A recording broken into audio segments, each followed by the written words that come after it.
And now, a word from Infirmary Media.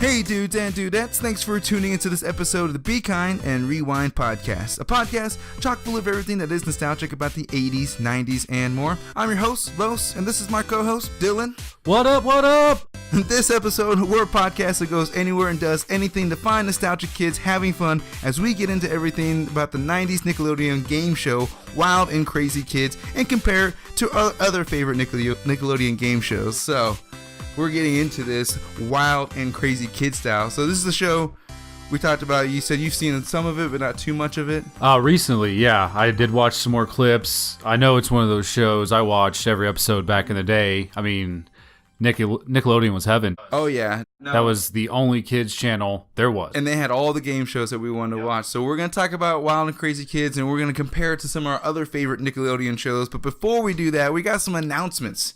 We got some upcoming celebrity guests lined up. You know, we sometimes go through a little drought. When it rains, it pours, and it's pouring right now. So we got a great lineup of people coming up for upcoming episodes. So for our next episode, I believe we have coming up, we have good old Marcus Taji from Little Giants, our little fun Asian kicker from Little Giants, for those who don't remember. And oh, yeah. Kicking, what was it,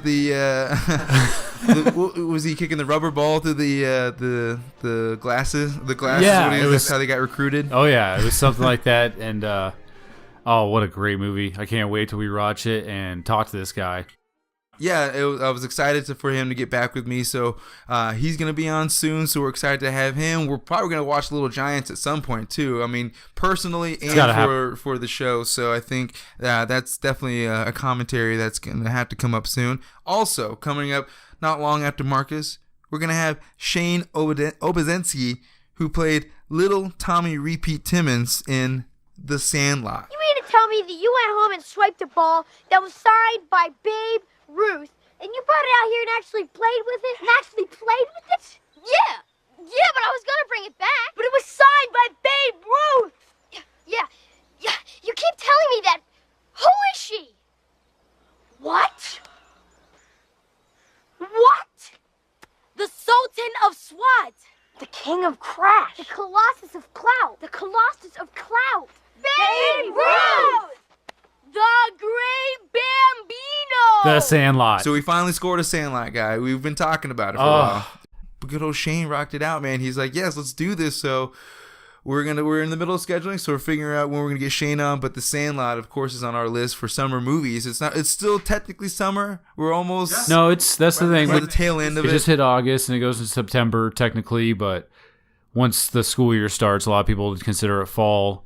But it doesn't matter, because if we're talking childhood sports movies, if Little Giants is great, Sandlot is epic. Exactly. Up there. Yes, it is. It's definitely a classic. And they're doing like their rounds, their 30th. We talked about a few episodes ago. They're doing the 30th rounds right now. Big right now. At the baseball games. I saw a post the other day, actually. The Great Hambino, him and I think, I can't remember who was walking around with, but they walk in the streets somewhere, and some kid, probably some millennial, like 20, 25-year-old, a little bit younger, and they were wearing a Sandlot shirt with his face on it, and he's like, yo, hey, what's up? It's cool. He's like, and the kid had no idea who they were referencing, what he was even talking about. The kid, of course, he probably bought the shirt at H&M or, Hot Topic or something like that. Right. Had no idea what it was referencing. And, of course, he's walking by, the Great Hambino, and the guy took a picture with him. I actually saw another post like that. What's his name from Clueless?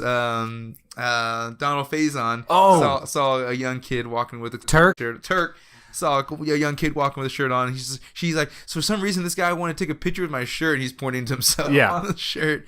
It's just like, man, these kids don't get it. So, but yeah, the Sandlot, we're gonna be rocking that out too as well. I can have Shane on, so we're definitely excited to have him on.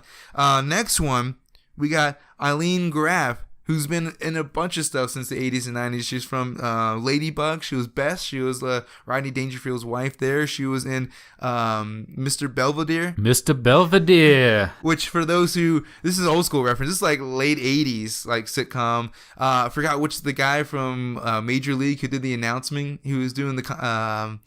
what was his name? I know exactly who you're talking about. He was in the show, and he was in the show. Yep, he was the dad, and she was the wife. And then they had a butler. This American, like Ohio family or whatever, from whatever reason, has a British butler. And Mr. Belvedere writes in his journal about this damn family. I consider this show like the classy Who's the Boss? For real, right? It seriously was. Like Mr. Belvedere was like, it was prime time. So it was. Yeah, we got Eileen, so we're definitely excited. And she was, like I said, was in Ladybugs, which is another 90s classic that we have to get to at some point, because that's one I watch all the time.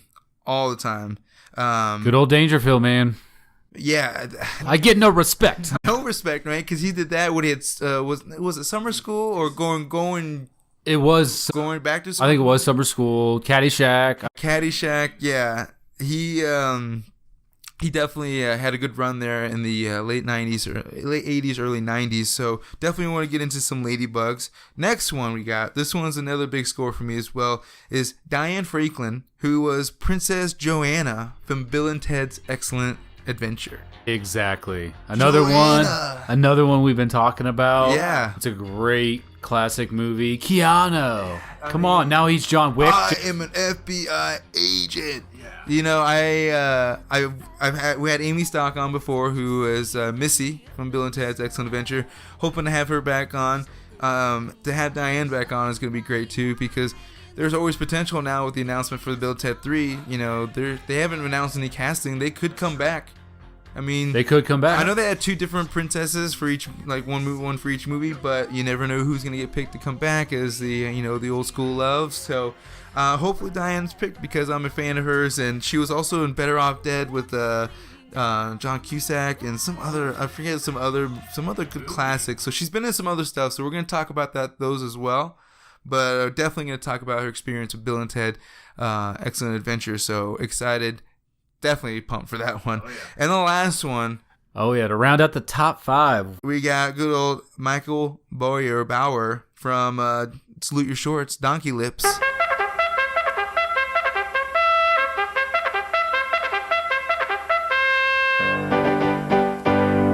We run, we jump, we swim and play. We row and go on trips. But the thing that lasts forever are our dear friendships. Camp Wanna. We hold you in our hearts. And when we think about you, It makes me wanna fart. it's I hope we never part. Now get it right or pay the price. Now we will share a lifetime of the fondest memories. By the lake of Anawana, sat in the pine trees. Camp on. We hold you in our hearts. But when we think the thing came apart. Think I wanna, think I wanna live, I wanna. Making a comeback. Maybe one of my favorite, if not favorite, Nickelodeon shows back in the 90s. I mean, Are You Afraid of the Dark? Salute Your Shorts, Dude Ranch. I think Salute Your Shorts is up there. It really is. It stands out. Great. Well, and it's about summer camp, like, just who doesn't want to be at summer camp? It was one of those things like we've talked about before too, is growing up in a small town. We had Camp Alexander, and we had some other ones, but it wasn't quite like Salute Your Shorts. Not quite. But it was similar. So it was one of those things you can fantasize and know that you can enjoy as well. So Salute Your Shorts.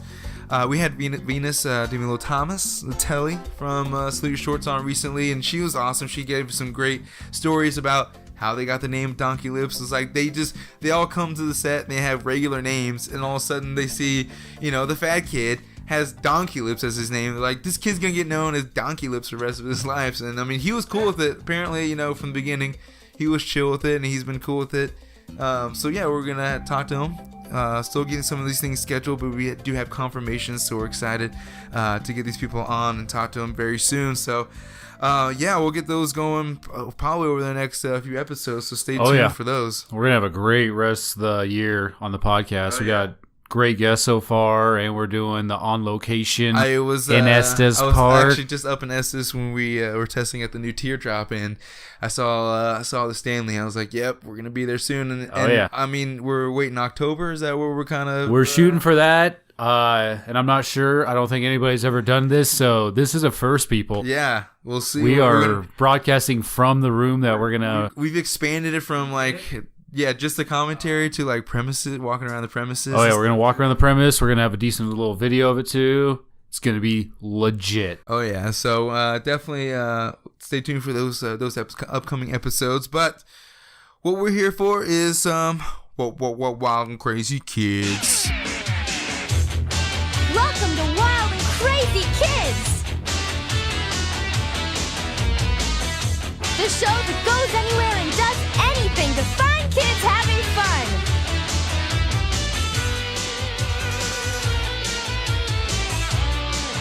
With your hosts, Jessica Gaines, Omar Goody, and Donnie Jeffcoat. This show, man, got me pumped up. This intro got me pumped up to watch this show because I knew that I'm gonna be watching some crazy ass sport get played by some kids who have no idea what the hell they're doing. But for just those who aren't familiar with Wild and Crazy Kids from old school Nickelodeon, it was an American television show, game show, consisted of large teams, entirely of children. Participated in head-to-head contact or physical challenges. The show lasted for 3 seasons from 1990 to 1992, 65 episodes. That's a solid run. Oh, that's a great run. Yeah, they had 3 teenage co-hosts, Omar Gooden, Donnie Jeffcoat, and Annette Chavez, and also Jessica Gaines. So we'll talk about the 2 different hosts they had changed out. They did a revival in 2002. But of course, they like with Double Dare 2000 and all those other revivals, they don't really last that long. So that was kind of just not the same. Yeah, it is at the same. So that's the situation with that. But yeah, like I said, the show was like a standard Saturday or Sunday afternoon staple. Like if you had nothing to do, like 2:00 in the afternoon, you're chilling at your house, you could watch like 3 episodes of Wild and Crazy Kids on a Nick afternoon, and I was fine with that. Because, again, it was like we talked about with Salute Shorts. You got to fantasize about being able to do these. Because growing up, I knew they were like probably in California, but I really hoped that they were like going to film close to Kansas. So like maybe one day we'll be on the show. But of course, no, never the case. It's always in Los Angeles. It's always in Los Angeles. Damn you. Yes, exactly. So how often did you say you watched the show? Not very often, or enough as a kid you recognize it? Oh, yeah. Well, I remember it definitely on the weekends as a kid. That's the thing, like, this came out when we were 7, 8 years old, so we didn't have a ton to do at that time, especially in the summertime. And we had, 20 channels. Nickelodeon was one of them. It's pretty much all we watched, so I remember just all the games, and just like you said, like, hoping to be on it one day, not realizing that it was thousands of miles away. No. Not at all. Not a chance. There's too many kids in Cali that were up. Yeah, I was always jealous of the kids who got to play some of these crazy games. So each episode consisted of 3 games with the host emceeing each game. The teams were identified by the colors. They had they always had like blue, red, or yellow or something like that, just standard colors. And basically, they would be like takeoff of playground games or sports is kind of how the games would be. How they kind of come up with them, or they kind of the style of them. So Donnie Jeffcoat, in one of these reunions that they've been doing recently, he revealed that during Wild Crazy Kids reunion that they the story going around from the crew that many of the games for the show were invented by the crew from hosting parties to brainstorm and create these games with plenty of booze and drugs to help get creative. I mean, because they said that a lot of this crew, were like 20 to 30 years old. Yeah, exactly. So you think as a kid, that's what we did. When we're like 11, 12 years old, you think of a 25, 30-year-old like that's a full-grown adult. But now, if you're 20, 30 years old and you're making a kid show and you have full reign on to come up with ideas for these games, why not have a dedicated party with some booze and drugs to help come up? Like that. And they would say that also that a lot of the games were lifted from these guys' fraternities. Oh, see, I completely believe that. But yeah, it is. It's one of those things as you get older, you realize that they pretty much had to be on alcohol or drugs to just deal with those kids. Mm-hmm. As I'm around kids, especially 9 to 12 nowadays, man, they're annoying. Yeah, no, I agree for sure. No offense out there. No, definitely no offense, but they are. But yes, they are. They are hard to handle, and to have those kind of parties dedicated, I think it'd have been cool to be a fly on the wall, or at least to be at and those now that parties. I'm older too, I want to say that most people that worked at Nickelodeon were probably on alcohol and drugs. Oh yeah. I mean, it was the 80s. So occasionally the show taped episodes at malls and theme parks such as Raging Waters, Wild Rivers, and Six Flags Magic Mountain, all of course in California. But Donnie Jeffcoat, who was 16 at the time, would drive with a few of his friends to the locations early to enjoy some of the rides before they open. So they do all like going up slides like backwards and stuff like that. So like that's some of the perks. And I guess the way that they got the kids for all the show or for all the games is they do go to local boys and girls clubs and like kind of. I thought it would be like they might as well just recruit from the school that they're closest to, but they went to local organizations, and then I guess once they got more popular, they were just like they just put out a flyer because this is pre-internet. You just put out a flyer or something in the paper, and then enough people showed up. So you're like, they don't have to worry about that anymore. But yeah, I was always jealous. I wonder if we could ever find a kid who's been on the show and like kind of interview them about what the whole experience of being a contestant on Wild and Crazy Kids. So it'll take a little research, but if you're out there listening, or if your cousin's cousin did it or something like that back in the day, let us know because we want to know because there's always some interesting facts. So about some of the weird sports games that they had. They always did the Dizzy Bat one, which funny enough was like one of the main fraternity. As soon as you said the Dizzy Bat, I was like, oh yeah, dude, how many times did we do that? Just going around a bat with our, if people don't know, you put your forehead to a bat and you spin around it usually about 10 times. And then what we did is we would cut off the end. It was a plastic bat. We would cut off the end of it, and then it was full of beer. So once you spun, you drank, and then you got to do bases or whatever game you're playing, and usually fall over. Most people fall over. I mean, it was great. It was basically reenacting by having these people spin around even more, watching these young kids spin around like drunks and then tip over trying to hit a ball off a tee. I know, and they were just high on life. Oh yeah, they're just loving that. So yeah, it was that was the most popular game. They had three-legged soccer, which was I wouldn't say too crazy. Splash football. Rodney Pete, you talked about this one. Being so jealous, these kids not catching the goddamn balls. Oh, I do remember this event specifically because I used to love going off the diving board as a kid back at the hometown pool, jumping high. And always watching that. The kids dropping these passes from an NFL quarterback. Come on, now. Get it together, kids. It's another like it's like the Legends of the Hidden Temple, the Silver Monkey thing. Like just fucking put that goddamn thing together. You're just yelling at the TV as a kid, little 11-year-old yourself. Your mom's like, oh my god, what's happening back there? Bumper boat. I actually saw some bumper boats when I was up in Estes. For some reason, I've been passing this whole area that has a mini golf course, 2 mini golf courses, bumper boats, batting cages, go-karts, like a whole setup. And I saw these bumper boats, and they totally reminded me of Wild and Crazy Kids. So this episode they're talking about, just seeing that, of course, in Emporia, you got to drive to Kansas City if you want to get something even remotely close to that. So it wasn't something we got to enjoy very often. So I would like to try that bumper boat lacrosse. That sounds legit. Exactly. Donkey basketball. You riding on a donkey to play basketball? What the fuck? Like who That's comes like up with that shit? Poor man's polo or something. Like oh my god. Let's see. Giant game of Simon Says. The red light, green light. That was what they had. The red pie, green pies. So they're tossing pies at people. Let's see, Tug of War, which is classic. Human Space Invaders. I think that was where they had the big setup. I remember and they were that looking over the top, and they were like they'd like throw balloons down at people, and they'd have to.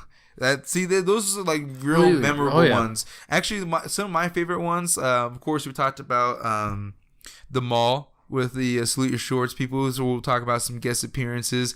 I like the beach ones where they had the trucks that they drove, the little RC trucks that they drove, and they exploded, and they like this fucking. It was just like one of those things. I loved RC trucks as a kid. So I haven't seen that shit on the beach. and explosions. Oh, dude. Like, Well, it yeah, was, remote control cars back when we were young were so it was expensive. huge. I mean, yeah, If you they had were the one, rage. you're like, yeah. They're the rage in the 90s. So yeah, and those episodes definitely are memorable. And then of course Human Battleship was another big one. So there's just so many like memorable ones. I tried to look up some episodes online, but they used to have like full episodes, but Viacom's been cracking down lately. They're taking them down. So now it's only like 3-minute clips of like of the episodes. Yeah, which is just horse shit. I know. Sick of that stuff. Put the stuff out. Let the people watch. And you would think with all these episodes and with all these games that, some kids would get hurt, there'd be some like major injuries. Mm-hmm. No. There were no major injuries throughout this entire 65 episode run. The only person who got hurt was Donnie Jeffcoat, and it wasn't even on the the host. Yeah, it wasn't even on the show. He was doing another show for Nickelodeon, a live tour of the Wild and Crazy Kids, where they kind of went to city to city and they did the stage thing. Yes. Luckily, I got to go to one back in 4th grade. It was fucking awesome. But they did a live show, and he kept slipping on like the whipped cream and like the slime that they kept putting on the stage and stuff like that. So yeah, that was when he kept falling on his back. I guess he fell on his back a few times doing that, and then he was doing like a rehearsal or something, and he was walking backwards, like doing like a rehearsal, like a monologue, and he fell straight back 13 feet into the orchestra pit. Oh! Yeah. Yeah. Oh, that's no good. No. And damn, they didn't have that. For a few days. Yeah, they didn't have a rope dog. Come on. Yeah, so that was like his major injury. Yeah, right like Nickelodeon back in the day, like they just loved slime. They just put it like everywhere. It was a little much. It was everywhere. According to many people, it's applesauce, green filling, or green. It seems thicker to me than that.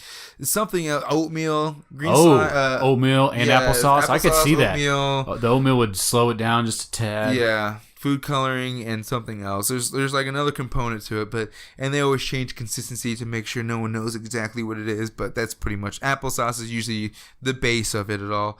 Like I talked about though, like with the mall episode, they start having some special guests by the 3rd season. They're just like, fuck it, we are gonna get some They're doing cross promotion from whatever the guest is coming on, whatever show they're coming from. And of course, they'll be popular with whoever with us watching, because they had some pretty solid guests. Basically, they had Arnold Schwarzenegger, the Governor, Lark Voorhees, good old Lisa Turtle from Saved by the Bell. So hot, man. What Lark Voorhees? They had to do like a true Hollywood story on her, because like she fell off for sure. Yeah. Like I heard she's like legitimately like mentally ill, so like she's got to get some help. So she may still be hot, but she's got to get some help. But Lark, good old Lisa Turtle, loved her for sure. Jonathan Taylor Thomas, JTT, with his part from Home Improvement was definitely on there. Huge in the 90s. Oh yeah, I mean, if you got JTT, you were big. Yeah, you were making it if you had JTT on your Speaking of that, show. though, he was on Home Improvement, which starred Tim Allen. I love him. And he was on Last Man Standing, and they canceled that show last year.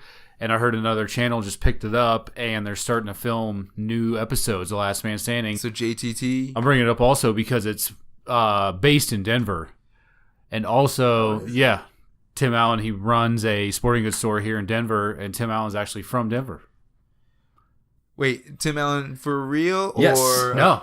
Oh. For real, yeah. He's Nice. actually from Denver, and that's Nice. why he wanted to come home and like make a show here and everything like that. Nice. So there'll be new shows of that. Well, sweet. Well, I never watched the show to begin with. It's solid. It yeah. is. It is. All right. Well, if JTT's on it, I got to give it a go.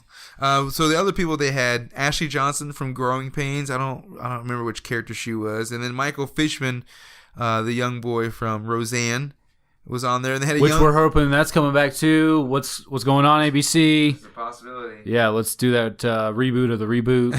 It's definitely a possibility. Young Tobey Maguire before he was an asshole and on Spider-Man.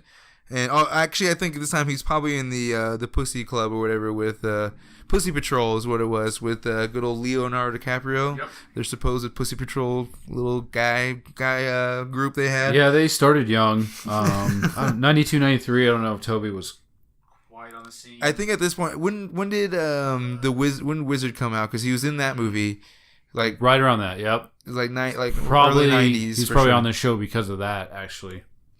I guess he was promoting some show that was like short lived, and another show, but yeah, he wasn't Tobey Maguire yet. He was just making his way at that point. And Mark Summers, of course, you can't have a game show without having Mark Summers on to make an appearance. I'm sure he showed him. I think I remember that. I think it was like they did like a softball. They're like out in the softball field doing stuff like that with him. We had California Angels pitcher Scott Bales. I don't remember Scott Bales. You remember that guy? Nope.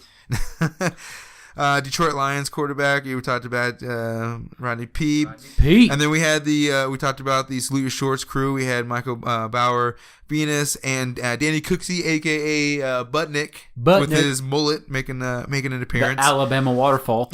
They did the mall one where they took over this entire mall in this episode. And it was one of those too, like, we had a small mall. It was like we only had one story. We couldn't have all this extra fun. We had our mall was terrible. We had JCPenney and maybe a Buckle. When I went into the military and I tried to explain to people how small our hometown was, I would tell them we had a mall with about 7 stores, the movie theater, but the biggest store in our mall was Sutherland's, a lumberyard. Exactly. That's how ridiculous our mall was. To our mall. And JCPenney was the next biggest thing. Yeah. It was terrible. And then the occasional Bible store. Yep. Radio Shack made it there for a minute. And a Buckle. Remember Carol's was awesome, the video? That was I do. legit. I used to steal CDs from Carol's all the time. Sorry, Carol's. I owe you money. Yeah. For sure. So, and then the last few they had, let me try to see if anyone's of worth. Oh, Brandon Call from Step by Step. Oh, another good movie or good 2. show. Yeah. Back in the 90s. That was on TGI Friday. Yeah. I've actually, I'm hoping that one day we can get one of those, some step-by-step characters on here, because I definitely enjoyed that show. Cody, living in the van down by the river outside. Jesus, the guy who knew that some of us would turn into Codys. But yeah, I definitely enjoy some TGIF. We'll have to get some more. I really want to get someone from Family Matters on. Maybe I would love that too. Some Reginald L. Johnson. Oh, possibly. It's a possibility. We'll see. But like I said, they had some pretty solid guest appearances for the show for season 3 last season, which was a bummer, but it is what it is. But we kind of give a little bit more background on or update on the hosts for the show, like Donnie Jeffcoat. He's currently still acting. And he owns a martial arts studio because he did martial arts when he was first started acting. But when he first started acting, he was in like Wonder Years and Who's the Boss and like General Hospital before he made his way on to a lot of crazy kids. Yeah. So he was jumping from movie to movie and shows to shows, and he auditioned for the Mickey Mouse Club, but he didn't get it. But he got referred from that audition to the Wild and Crazy Kids, to where now he's heavily known for that mainly. He's had some roles since, but nothing too crazy. And I guess he went on, he got burnt out because they did the live tour after the 3rd season. They're like, okay, now the show's over. We're going to take you on a live tour across the country. You're going to do all these shows across the states. And he kind of got burnt out from that, so he kind of moved on from Nickelodeon. Did like Seventh Heaven, some other things like that. So, I think he's more on like we talked about before, like they go into the writing aspect, behind the camera, do some more stuff like that. Yeah. Behind the camera stuff. But he had talked about he and the other hosts had no idea how big the show was. Like, and I've heard that a few times. I've talked to some of these people that they during the time, like, they're not getting the network ratings. They're not getting like fan mail. Apparently, Nickelodeon wasn't even giving them their fan mail that they're getting sent. And Omar Gooding's mom like called them out. She's like, They need to see these, like, because like they have no idea. Like, you're not even telling them how popular the show is, and you're not. I mean, of course they're getting paid, but they're kept in the dark on many things. So yeah, that was one of the things that they didn't really know, because they didn't get their fan mail and they weren't really privy to what the rating situation was. They were just there to work. So at that point, like, they had no idea until like 10 years later, of course, or 20 years later, when all of a sudden MySpace and email start happening. Well, yeah, we continually have to say before the internet, yeah, because that's what it was. I mean, there was nowhere able to, unless you wrote them letters to let them know, like, hey, I love your show, or anything like that. Yeah, exactly. You just watched a show and that was that. You went on with your life. So yeah, that's wild that they didn't know, especially when they're that young too. Mm-hmm. I mean, they're like 14, They're 17 teenagers, years old. yeah. I mean, So and he was a freshman when he landed the role. Damn. And then so he hosted until he was a senior in high school. So imagine us being freshmen in high school, landing like a Nickelodeon show to host, and hosting that through our senior year of high school. Like, I'd have been drunk. well, the thing is too, like, he said like his friends and everyone, like, they knew the show was on, but when you're in high school, you're not watching. Like, we wouldn't watch a kid show at this point. Like, if one of our friends is hosting like some kid show, we just knew that they'd be Exactly, I see on what it. you're Like, that's saying. cool that you're on it, but it's not gonna be like the same endearing. Like, oh my god, you're on my favorite show. It's just like, sweet, you're on a show, and that's it, I guess. And you let's see how it goes from there. And then so we had Jessica Gaines was the another host on there, and she grew up. Her parents were actors and singers, and her dad had shown her old commercials of himself, from the 70s. So that's how she got inspired to get into acting. She landed her first role with Swing Shift with Goldie Hawn and Kurt Russell. I don't remember that movie at all. Do you? I do not, but I mean, Goldie Hawn and Kurt Russell have made like 30 movies together. Oh, So yeah. it's, I mean, who they've knows? been acting for a very long time. Yeah, so she was 14 when she landed the role hosting Wild and Crazy Kids. She actually replaced Annette Chavez on the show, which caused a little bit of controversy for those pre-internet kids who had no idea what was going on. But we'll get to why that happened eventually. But when she got to audition, she noticed that they were adding another girl, but she was just like, well, she was telling her dad she was confused because she's like, why would they add another girl if they already have 3 people who are hosting? It's 3 teams. He's like, oh, maybe they're adding another girl. And she's like, I don't know. So she was suspect from the beginning. But once she got on there, she didn't mention anything. She didn't ask why she was replacing anybody. You just don't ask those things because why did I get this job? Nope. You don't ask that. You just go with it. And but one of the things too, she said she didn't like getting messy, but she knew it came with the gig, and so she sucked it up basically because like Mark Summers from Double Dare, I think he's like a germaphobe or he's like a real clean freak or something just like that. Howie Mandel, which is just crazy because, well, for Mark Summers, I mean, because yeah, they just used to dump that stuff all over everybody. Getting slimed almost every day and you're like a germaphobe. That can't be good. And so and then she's another one we talked about. She started getting emails and MySpace messages from people being like, you should tell the network to start airing the show again. She's like, they're not going to listen to me. You guys have to go on your own, do this own petition and things like that. So she's not surprised with the whole nostalgia wave that's been going on. And she kind of, I guess she had a little hard time, being recognized as just that for a little while, but she's kind of gotten used to it and she enjoys it now. So she kind of definitely embraces it. Annette Chavez, or Annette Leisure, what her new name is now, she's actually from McAllen, Texas. And the reason I put that in is my family is from McAllen, Texas. So shout out to McAllen, Texas. She moved there to California from there when she was 14, and she started landing some roles. She did some modeling commercials, but then she got Wild and Crazy Kids a few years later. So she was a little bit older when she got it. She was a little older, but still in high school. Yeah, and so when she was replaced, the reason that Annette was replaced is because she was getting older. She was 17 by the time that she had landed the role and did the first season, and she was about to go to college, and she wasn't going to do it again. She wasn't going to do another season, so they had to bring somebody else in. Well, all us kids watching it, we had no idea. I'm like, well, who the hell is this new girl? What happened to Annette? Like, with no explanation, just like... Oh, and that's the thing, too. Back then, they didn't have to make any kind of statement or explanation. They could just make changes whenever they needed to. It's like Brody and Iron Man 1 and 2. Yeah. Like, I know that's not the same dude. Right. That ain't the same guy. So, yeah, they try to pull a switcheroo on us. And, and we never knew for the longest time, and now we do. And even Donnie Jeffcoat was surprised they didn't fill the role with another Latin American, since they, at that point, would have an African American, Latin American, and a white host. Diversification. Why wouldn't they keep the diversity? But they brought the other girl on, which was fine. She was a great host. It's just that was not something we thought about as a kid. Diversity, I was just like, why they replace that other girl? Yep. That's basically all I was wondering. And then let's see here. Oh, and then of course, good old Omar Gooding. Oh yeah. And so he's a younger brother of Cuba Gooding Jr. Might have heard of him. Show me the money. Right. And so he's been in all kinds of TV shows, like of course Wild and Crazy Kids, Hanging with Mr. Cooper, Smart Guy, Cousin Skeeter, one of the underrated Ghost Dad movies of all time. I actually reference that with Sarah all the time because she leaves shit all on the ground all the time for me to trip on. Yeah. I'm like, you're gonna ghost dad me one day. That's how Bill Cosby died in Ghost Dad. Yep. You're gonna ghost dad me. So he was in that movie. He's in Baby Boy. Let me smell your dick, Baby Boy. And so yeah, he's been in everything. Barbershop too. He's in those barbershop movies with Ice Cube. And so he kind of just landed the role just normally, just auditioning. His family didn't really have a lot growing up, and so he's kind of trying to make it his way in L.A.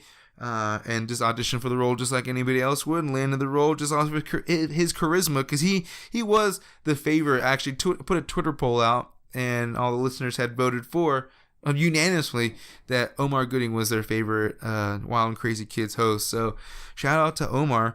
Oh yeah, both those Gooding brothers, they just have that personality. Yeah. That charisma, they do. He unfortunately ran into a little bit of a snag in 2013. He got a DUI in possession of the Sweet Mary Jane. The devil's lettuce. Yep. He didn't get charged, but he got like some probation of some sort. But you know, it's LA. Hey, what you gonna do? What you gonna do? Yeah, and it's straight up legal where we live now, so. Exactly, so can't judge, can't hate. Get with it, America. Exactly. So the last thing, though, I do want to talk about is for those who haven't heard or read the book, it's called Slimed, An Oral History of Nickelodeon's Golden Age. I read this not too long ago. It's a fantastic book because it has all kinds of excerpts and quotes from every cast and character and crew member from every 90s show you've ever watched. And they're talking about everything behind the scenes, how they felt about things, how they were treated, how they shot things, what the nostalgia situation's all about. It's got it all. So I highly recommend people to go check that out. But there's definitely some Wild and Crazy Kid excerpt, some snippets from there that I want to talk about. Jessica Gaines had said in one of them that I was the youngest of all the hosts on Wild and Crazy Kids, and I was a girl. Sometimes it was shocking that we would get that one crew person who would be clueless. There was one time they said, put them in their places, and one crew member thought it would be funny to say, Jessica's in her hole. I heard it, and everybody who heard it, and their jaws dropped. One person said, what are you doing? She's a minor. Do you want to get sued? These incidents are scarring. Young girls can't handle that. Of course, you're working around like 20 and 30-year-olds. They're still going to fucking pop jokes. I mean, true that. But to like a 14-year-old, maybe not. Maybe you should do that. Keep it professional. Yeah, and then Annette Leisure said, the type of stuff we did on Wild and Crazy Kids was fun for any kid. At the time, producer Richard Crystal, who was Billy Crystal's brother and is a clone of him, yeah, except for the lanky and narrowness, did specifically ask me if I was into sports. I didn't say I played football or anything like that, but it was very exciting because it was all new stuff every week. Stuff I'd never heard of, they just randomly make up with drugs. One week we were on donkeys playing basketball. Another week we'd be on trampolines or something else. It's like, yep, if they only knew how those games came to be. And the last one was from Donnie Jeffcoat. That when he was the one on Wild and Crazy Kids who got picked on because Omar Gooding was protected by his mom. She was like his agent or something like that. I remember. I bet. So she would never let them do stuff to him that they did. And so anytime there was a small stunt or a crazy messy stunt of some sort, he'd be the one who'd get voted into doing it. He'd be like, really? 10 o'clock in the morning? I gotta get poured this vat of crap on me. So yeah, he definitely got picked on, and he brings up a good point. One thing I wanted to talk about too was the difference between this show and some of the other Nickelodeon game shows. He talked about that Double Dare was in a studio, Guts was in a studio, Nick Arcade was in a studio, so they had the biggest challenges of like, just wrangling all these kids, all these things together, but they also had the advantage of going to other places. So like, what would you compare it in regards to like Double Dare, Guts? No, I mean, it was one of those things. I think Double Dare and Guts was an awesome show, and they had their cool stage and everything, but it didn't touch, Wild and Crazy Kids because of that, because they could go to the malls. Mm-hmm. They could go or to like Six Flags. Exactly. All these amusement water parks. rapids. Yeah, these crazy great locations. When you can change locations, I think it makes the show, more original, more fresh. Like you said, they did 65, which that's a lot of shows now, but even more back then, because especially Nickelodeon, this was a new network. They didn't have a ton of shows, so they were just pretty much winging it. Yeah, no, they were in every aspect. They're definitely winging it. And like you said, the locations they got to use for Wild and Crazy Kids, I feel more relatable because we could actually go to those locations. Like, I could go to a softball field behind some school. I could go to a water park and go do some of these slides and things. Not necessarily the exact game, but to some degree. Whereas Double Dare, I literally had to go be a participant on the game show to get somewhat of an enjoyment out of it. So Exactly. I think it definitely held up in that regard. Is more memorable with the locations. Double Dare and guys, those are great, awesome Nickelodeon shows, but they were in the studio, so they had the same exact kind of they would cycle through the same obstacle courses, and we knew we're just basically watching different kids do it. Whereas Wild and Crazy Kids, some guys were doing blow the weekend before. They came up with the craziest goddamn thing we've ever seen that next week. So you never knew what you got to see. So that was kind of what the unique part about it. Yeah, and another thing we talked about a lot on this show tonight is the hosts were kids. They were teenagers, so it was, people that were more relatable to us than like Double Dare. Mm-hmm. Not against Mark Summers. He was a great host, Yeah, but he he was was. also an adult. So yeah, they did. They just had these different aspects that just made it work. It was an awesome kids show at the time. If you're a 50-year-old watching it, creep. But no, it was a great kids show. I mean, Nickelodeon, it was our channel at the time. Like, for a while there, you didn't watch anything else but Nickelodeon, and you started progressing into MTV. Video killed the radio star. Yeah, man. No, Nickelodeon definitely was the main channel for me, and we didn't have many choices, so that was the go-to. And Wild and Crazy Kids is a product of its time, for sure.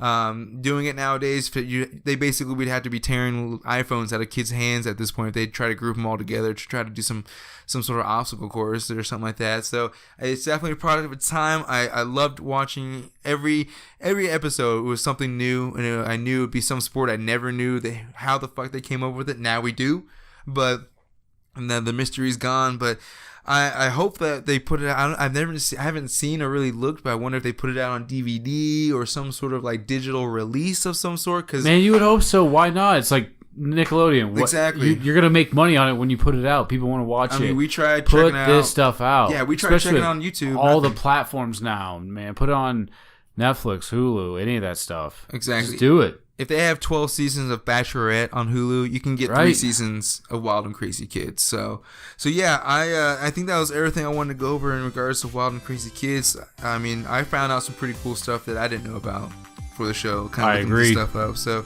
next time we do get a full episode in of the Wild and Crazy Kids, we know how some of these games came to be, how some of these hosts got the show, how they found all these damn kids, all that good stuff. So yeah, man. Well, so that was the episode, and that we are now rocking out. For those who can't see and won't see, is that we have now our final setup, our double microphones. We're no longer in each other's grills while talking for the podcast. So we're official now. We are official with our setup. So we're hoping this episode sounds great to everybody. We're glad everyone tuned in. So thanks everyone for tuning in to this episode of the Be Kind and Rewind podcast. Make sure you tune in every Throwback Thursdays for new episodes of the podcast. Subscribe, like, follow, and rate the podcast on iTunes, SoundCloud, iHeart Radio, Spreaker, YouTube, and Infirmary Media Podcast Network. Also, follow the podcast on social media on Twitter, Facebook, and Instagram at Be Kind Rewind Pod for all your nostalgic needs. So thanks, and be excellent to each other.